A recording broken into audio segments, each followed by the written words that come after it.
300 Spartans stood against the Persian Empire. That part is true, but they weren't alone. And once you remove the Hollywood version, the real Battle of Thermopylae becomes even more extraordinary. This is the story of a king who knew he might not return. Thousands of Greeks facing the most powerful empire of their age, a battlefield chosen to neutralize an enormous numerical disadvantage, and one man who showed the Persians another way through. The case begins in 480 BC. Persia was already an empire on a scale the Greek world could barely match. Its king, Xerxes, was continuing a conflict inherited from his father, Darius. 10 years earlier, a Persian invasion had ended in defeat at Marathon. Now Xerxes was back, and this time Persia came prepared. Ancient writers give enormous figures for the Persian invasion force. Herodotus describes numbers so vast that historians have debated them ever since. We don't know the exact number. What matters is this: the Persian force massively outnumbered the Greeks sent to stop it. And the Greeks had another problem. They weren't one unified nation. They were separate city-states: Athens, Sparta, Corinth, Thebes, and many others. They argued, they competed, sometimes they fought each other. Nothing encourages cooperation quite like an enormous Persian army approaching your front door.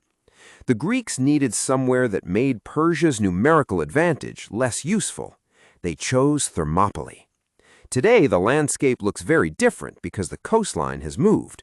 But in 480 BC, mountains came down towards the sea and created a restricted coastal route. Thermopylae means roughly hot gates, named for the area's hot springs. For Leonidas and the Greeks, those gates offered something priceless: a bottleneck. If Xerxes could deploy overwhelming numbers across an open battlefield, the Greeks were in serious trouble. Inside a narrow pass, Persia couldn't simply throw its entire army at them at once. Imagine owning an enormous hammer and discovering the battlefield only has room for the handle. Persia had the numbers. Greece had perhaps history's most inconvenient traffic jam. And waiting inside it was Leonidas, king of Sparta. This is where the legend of the 300 begins, and where the first myth needs investigating. Leonidas did take 300 Spartans to Thermopylae, but the 300 were not the entire Greek army. Thousands of Greek soldiers from other states were there too. Modern reconstructions commonly put the initial Greek force at roughly 6,000 to 7,000 men. Among them were Arcadians, Corinthians, Phocians, Locrians, Thespians, Thebans, and others. The 300 Spartans were an elite component of a much larger defense. There were also helots accompanying the Spartans. So when popular culture gives us 300 men standing alone against Persia, the evidence says otherwise. That doesn't make the story less impressive. It makes it more interesting. Because Thermopylae wasn't simply a Spartan story. It was an alliance trying to survive. Xerxes reached the pass. According to Herodotus, the Persian king waited before launching his main attack, expecting the Greeks to realize the hopelessness of their position. They didn't. A famous tradition says Xerxes demanded that the Greeks surrender their weapons. Leonidas supposedly replied, "Come and take them." Whether every famous phrase survived exactly as spoken is something any sensible inspector should treat carefully, but the message certainly fits what happened next. The Greeks weren't leaving.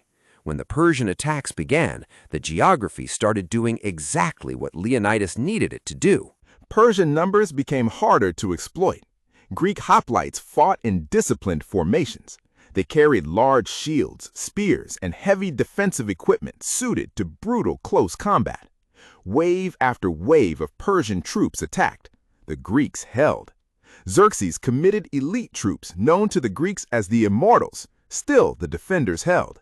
For 2 days, Persia failed to force the breakthrough it needed. This is one of the reasons Thermopylae became legendary. But we should be careful. The Persians were not incompetent. They had built and maintained one of the greatest empires of the ancient world. The problem was that Leonidas had chosen a position that reduced some of their greatest advantages. To defeat the Greeks efficiently, Xerxes needed another way through. And then someone gave him one. His name was Ephialtes. Ephialtes was a local man from the region around Thermopylae.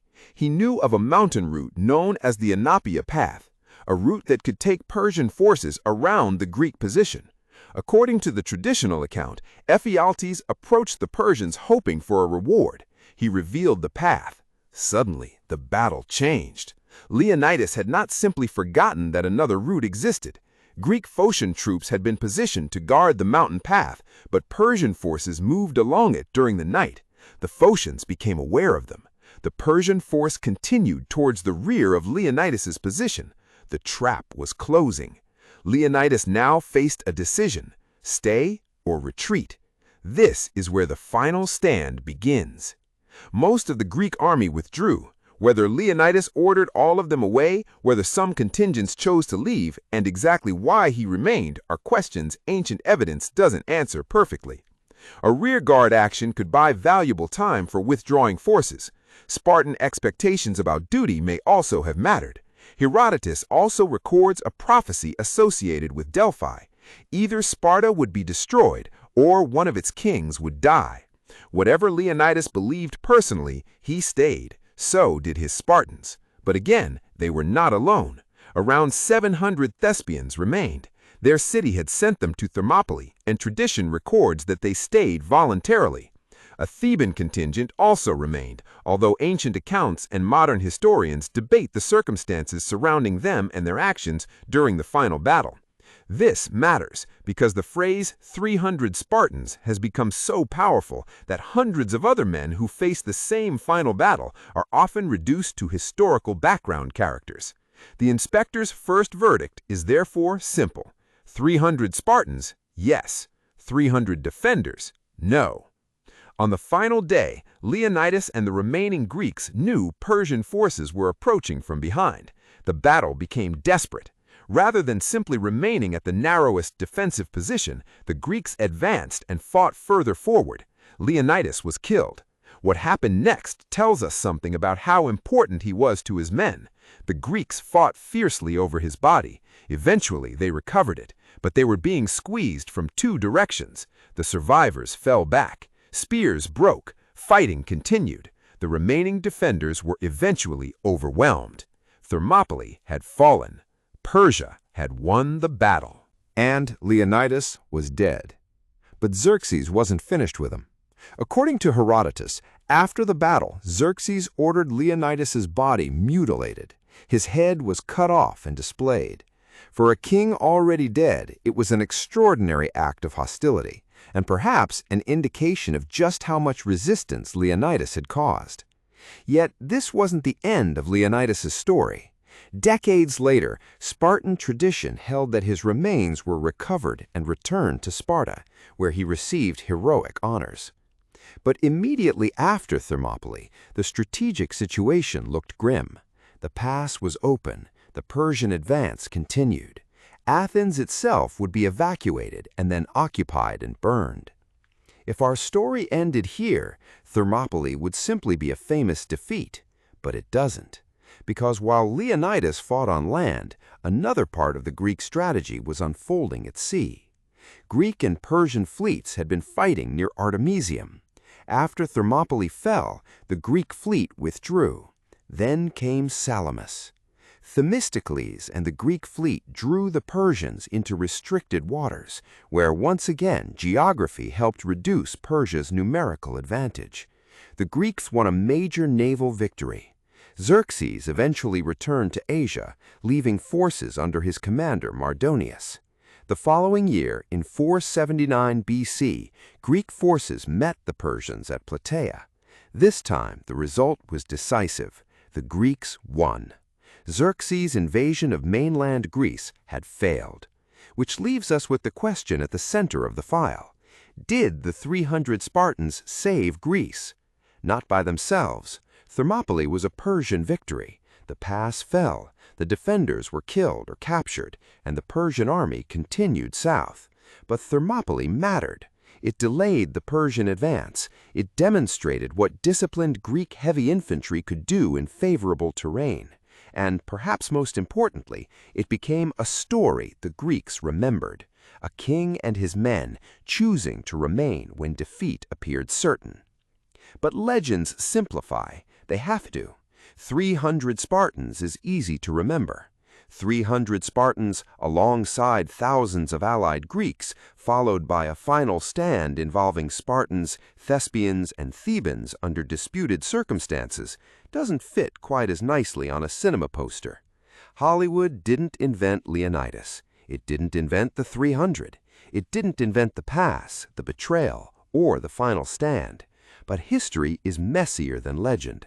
The real Thermopylae wasn't one superhuman warrior nation fighting alone.